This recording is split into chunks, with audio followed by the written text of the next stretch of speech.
I would love for you to just share a little bit about intermittent fasting and fertility and what you found in the research when writing the book. Yeah. So I also have mixed opinions on intermittent fasting. On one hand, you have this fairly large body of research showing seemingly miraculous results for, metabolic health, blood sugar, insulin resistance, cardiovascular health.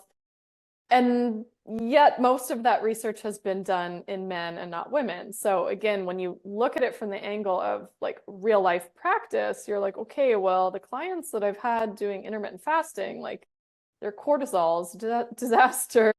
Their appetite regulation is kind of a disaster. Their sleep's a disaster. Their menstrual cycles are a mess. They're not ovulating. What's actually going on here? My opinion on it is that I think most people who are doing intermittent fasting are doing it with the goal of weight loss often. And so when they embark on it, they're not just limiting their eating window to a certain number of hours per day. They're also limiting the amount of food they're eating.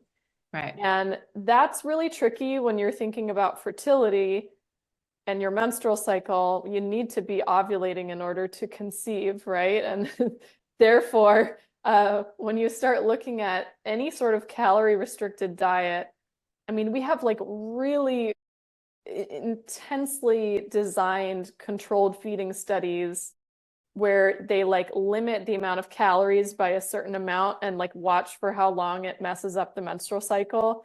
It usually starts with a shorter luteal phase or a luteal phase defect and then progresses towards anovulation. So like ovulation stops and then your period stops too, like you have amenorrhea. And that can happen with a caloric deficit of as little as 25% of calories. So if you have, embarked on intermittent fasting and you're doing it in a way that is calorie restricted, which a lot of people do spontaneously even end up eating less calories because there's fewer opportunities to eat. Right. Yeah. So, when you talk about protein intake, for example, and you're limiting yourself to an 8-hour eating window and you're trying to hit, let's just throw out a ballpark, say 120 grams is right for your body. Are you really going to be eating 3 meals of 40 grams of protein within that 8-hour window? Like, I wouldn't be able to. I wouldn't be able to either. Yeah. Like a 40 gram of protein meal keeps me full for quite a while. So I would end up just under eating as a whole. So that's where you get like the fertility concerns. There have been, I want to throw out a caveat in that there have been some trials, small, that have been in women with PCOS. There's one I'm thinking of in particular where they did it in a very unique way in that they didn't have the women skip breakfast. They essentially had them skip dinner. So their eating window was 8 a.m. to 4 p.m. It was a small trial, I believe only like 15 women, but it dramatically improved like almost every parameter you can look at for polycystic ovarian syndrome. But they had the women specifically eat sufficient calories. They were not putting them on a calorie deficit.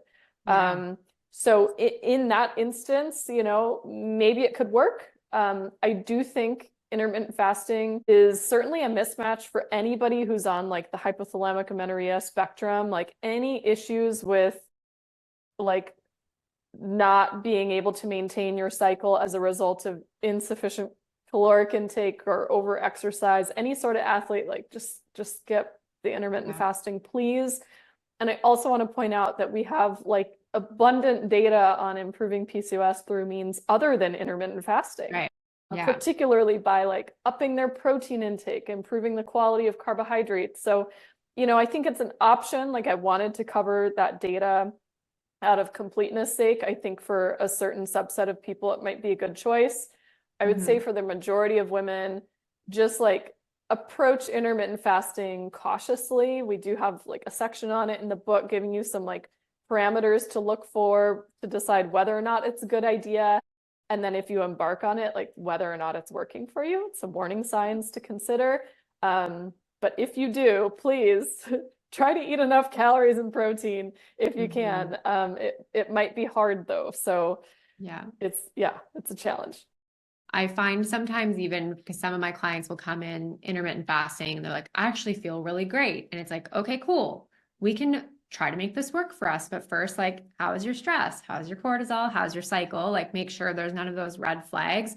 And sometimes just extending their or shortening their fast